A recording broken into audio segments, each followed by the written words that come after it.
मोहिनी और काशी के द्वारा विक्रांत के साथ हुई दुर्घटना के बाद बनाए गए नए विमान का परीक्षण करने के लिए चंद्रगुप्त आगे आता है, लेकिन आचार्य चाणक्य उसे मना कर देते हैं और खुद उस विमान में बैठकर परीक्षण करने के लिए जाते हैं। विमान पहाड़ी के इर्द गिर्द 2 चक्कर लगा लेता है, किंतु उसके बाद वो जब उस विमान को नीचे जमीन पर उतारने वाले होते हैं तो वो उनके नियंत्रण से बाहर हो जाता है। मोहिनी ने जब यह देखा तो वो काशी से बोली, लगता है दिशा नियंत्रण वाला यंत्र इस बार भी काम नहीं कर रहा, आचार्य की जान खतरे में है। काशी ने घबराते हुए कहा, हे ईश्वर, क्या हम इसके लिए कुछ नहीं कर सकते?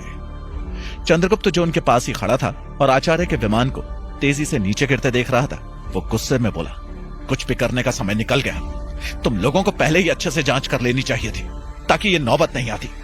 इतनी बड़ी दुर्घटना होने के बावजूद तुम लोगों ने सबक नहीं लिया। ज्वाला कुछ नहीं बोली, वो बस मन ही मन ये प्रार्थना कर रही थी कि विमान आचार्य के काबू में आ जाए। अगर उन्हें कुछ हुआ तो पूरे भारतवर्ष का भविष्य संकट में था। शायद भगवान ने उसकी प्रार्थना स्वीकार कर ली थी। जमीन के पास आते हुए अंतिम पलों में आचार्य चाणक्य ने गिरते हुए विमान को काबू में कर लिया था और सकुशल जमीन पर उतर चुके थे। सब लोग उनके पास पहुंचे तो तब तक वो विमान से बाहर आ चुके थे और उन्हें देखते हुए बोले, सब कुछ ठीक है, बस 1-2 मामूली चीजों पर ध्यान देना है, उसके बाद इसमें कोई कमी नहीं रहेगी। चंद्रगुप्त ने गहरी सांस ली और कहा, आपने तो मुझे डरा ही दिया था, मैंने खामखा ही इन लोगों को बुरा भला कह दिया। मोहिनी मुस्कुराते हुए बोली, कोई बात नहीं चंद्रगुप्त, उस वक्त तुम परेशान थे इसलिए ये सब हुआ। मैंने या काशी ने तुम्हारी बात का बुरा नहीं माना। चंद्रगुप्त अभी भी शर्मिंदा था, लेकिन उसने आगे कुछ नहीं कहा। वो सब लोग वापस पहाड़ी पर पहुंचे और आगे की रूपरेखा तैयार करने लगे। उधर शारंग कुछ सैनिकों के साथ एक सुरंग में बढ़ता चला जा रहा था। यह सुरंग अमात्य और सारनाथ ने गुप्त रूप से तैयार करवाई हुई थी, जिसके बारे में अमात्य ने शारंग को अभी अभी बताया था। वो सुरंग मगध के बाहर जाकर निकलती थी, जहां एक पहाड़ी खाई के पास गांधार की सेना उसका इंतजार कर रही थी। सुरंग में दिन में भी अंधेरा था, इसलिए वो लोग मशाल लेकर चल रहे थे।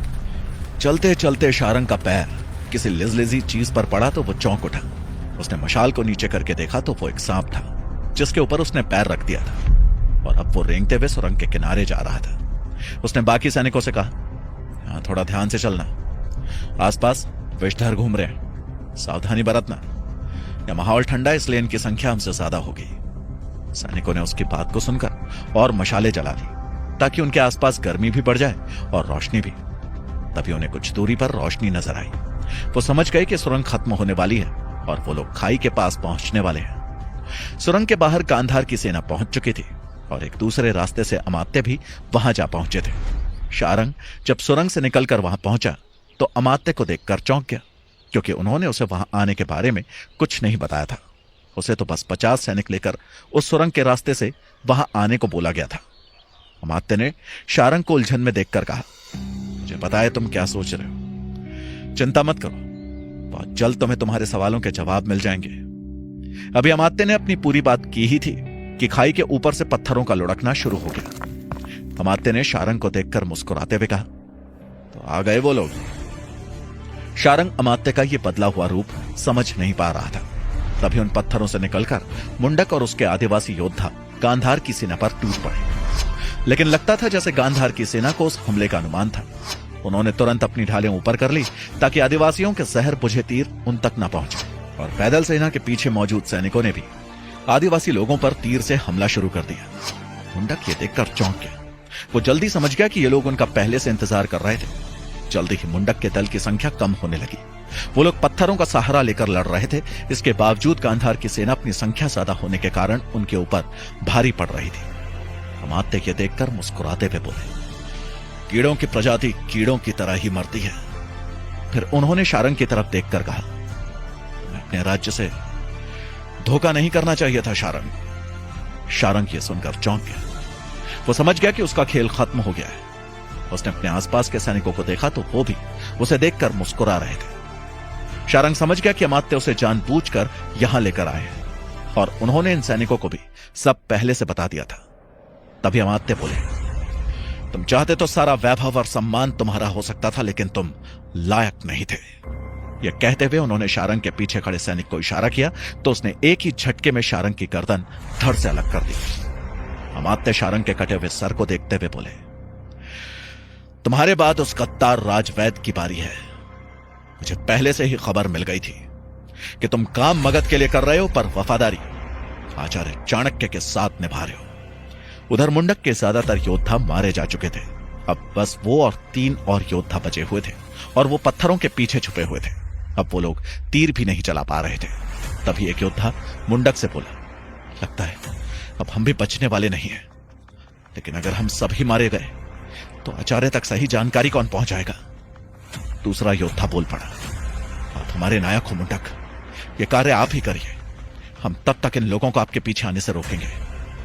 मुंडक ने कुछ कहने के लिए मुंह खोला तो तीसरे योद्धा ने कहा, आपके कुछ भी कहने का हम पर कोई असर नहीं होने वाला, इसलिए हमारी बात मानिए और तुरंत आचार्य चाणक्य और चंद्रगुप्त के पास निकलिए, यहां हम देख लेंगे। इतना कहकर उन तीनों योद्धाओं ने लगातार तीर चलाने शुरू कर दिए। गांधार के सैनिकों ने अपनी ढालें ऊपर कर ली। यह देखकर मुंडक पत्थरों के पीछे से निकलकर पेड़ों के पीछे से छिपता हुआ ज्वाला के शिविर की तरफ भागा।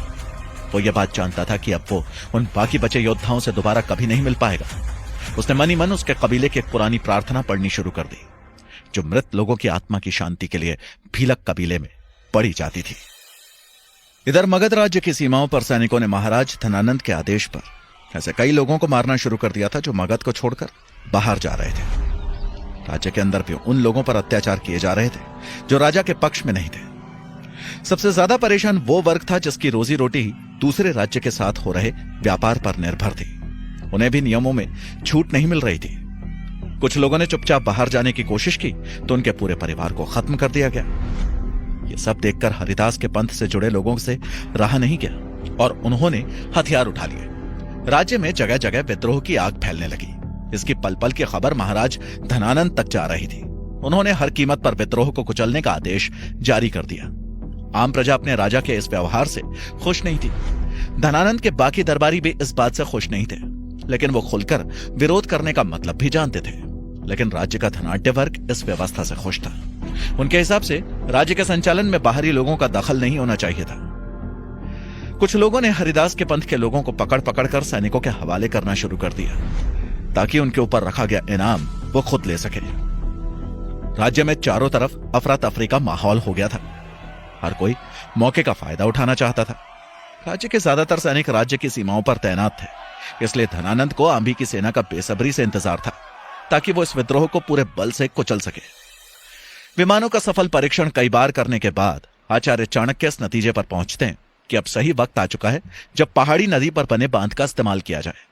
मुंडक और उसके दल के द्वारा खाई के पास गांधार की सेना को रोकने की कोशिश के असफल होने के पश्चात आचार्य चाणक्य को यह समझ आ गया था कि अब तक मगध की सैन्य शक्ति पहले से मजबूत हो चुकी होगी और इस पहाड़ी की तरफ जल्दी ही बड़ी टुकड़ियां आ सकती हैं। इसलिए अब सैन्य बल की बजाय प्राकृतिक बल के इस्तेमाल का समय था। इस फैसले को अंतिम रूप देने के लिए उन्होंने सभी लोगों को एक जगह जमा किया। आचार्य चाणक्य ने सभी को देखते हुए कहा, मुझे लगता है कि अब मगध पर हमको एक बड़ा वार करना चाहिए, लेकिन मैं इसको लेकर निश्चित नहीं हूं। ज्वाला बोली, पर आचार्य हमने तो इसके लिए ही इतनी तैयारी की थी। मैं काफी समय से इस पहाड़ी पर मौजूद हूं। अब जब यह करने का वक्त आया तो आपको किस बात की चिंता सता रही है? आचार्य चाणक्य बोले, मुझे ऐसा लग रहा है कि हमारे इस वार से प्रजा को ज्यादा नुकसान पहुंचेगा। तभी बीच में मोहिनी बोल पड़ी, मुझे तो ऐसा नहीं लगता है आचार्य, क्योंकि हमने काफी सोच समझकर ही बांध की दिशा तय की है, इसलिए मुझे नहीं लगता कि इसका असर प्रजा पर पड़ेगा। चंद्रगुप्त ने सोचते हुए कहा, इसका एक ही तरीका है, किसी भी तरह से हमें प्रजा का ध्यान किसी दूसरी तरफ करना होगा ताकि हमारे वार के वक्त वो महल और महल के आसपास जमा ना हो। यहां चल रही तैयारियों से बेखबर अमात्य इस वक्त सेना को लेकर वगिरी राज्य कूच करने की तैयारी कर रहे थे। इस वक्त अमात्य और धनानंद महल के कंगूरे पर खड़े होकर अपनी और गांधार की सेना को देख रहे थे। सेना को देखते हुए धनानंद ने कहा, मुझे लगता है वगिरी राज्य के लिए इतने सैनिक कुछ ज्यादा हो जाएंगे अमात्य। इसकी आधी संख्या ही काफी होगी उनके लिए तो। अमात्य ने कहा, नहीं महाराज, हमें इन सबको ले जाना होगा। मत भूलिए कि वग्री अब अकेला नहीं है, उनके साथ संताल और किठोर भी है। धनानंद ने कुछ देर की चुप्पी के पश्चात कहा, ठीक है, मसल दो उन्हें। अमात्य ने आगे कहा, और दूसरी बात, हमें वहां उग्रसेन और शंभुनाथ से ज्यादा वहां की प्रजा के मनोबल को तोड़ना होगा, जो कि संख्या बल से ही संभव है। धनानंद बोल पड़ा, बल तो मगध के लोगों का भी बढ़ता जा रहा है अमात्य। आपने उनके बारे में क्या सोचा है? अमात्य ने कहा, एक बार वग्री राज्य अपने कब्जे में आने दीजिए, मगध की बगावत के सुर अपने आप धीमे पड़ जाएंगे। उसके बाद वो दोनों लोग मगध की राज्यसभा में उठ रहे विरोध के स्वरों को दबाने के बारे में बात करने लगे। उधर इसी वक्त ज्वाला के शिविर में आचार्य चाणक्य एक फैसले पर पहुंच चुके थे और इस वक्त सभी लोग नदी पर बने 2 बांध में से एक के पास खड़े थे। आचार्य चाणक्य ने मोहिनी और काशी को देखते हुए कहा, तुम दोनों ने ही इस पर बहुत मेहनत की है, इसलिए यह काम तुम ही करो। मोहिनी और काशी ने 2 बड़े हथौड़े उठाए और उन 2 बेड़ियों पर वार करना शुरू किया जिससे बांध का ढांचा जोड़ा था। कुछ देर की मेहनत के बाद एक बेड़ी टूट गई। तभी चंद्रगुप्त ने एक हथौड़ा उठाया और दूसरी बेड़ी पर चलाना शुरू कर दिया। दूसरी बेड़ी भी जल्दी ही टूट गई, लेकिन बांध जस का तस बना रहा। आचार्य चाणक्य ने प्रश्न भरी निगाह से ज्वाला को देखा तो वो पहले से ही नदी की तरफ देखकर कुछ सोच रही थी। चंद्रगुप्त ने शंका में पूछा, ये बांध खुला क्यों नहीं? ऐसे तो हमारी योजना शुरू होते ही विफल हो जाएगी। मोहिनी ने जवाब दिया, शायद नदी में नीचे मिट्टी और पत्थरों के जमने के कारण बांध अपनी जगह स्थिर हो गया है। प्राकृतिक तरीके से बांध हटने में कुछ दिन लगेंगे। चंद्रगुप्त परेशान होकर बोला, लेकिन हमारे पास इतना समय नहीं है। अचानक बांध को देखती ज्वाला आगे बढ़ी और नदी में कूद गई। आखिर ज्वाला नदी में क्यों कूद गई? बांध का पानी क्या अमात्य की मंशा पर पानी फेर देगा? क्या गांधार की सेना आने से मगध के वासियों पर अत्याचार बढ़ जाएंगे? जानने के लिए सुनिए चाणक्य का अगला भाग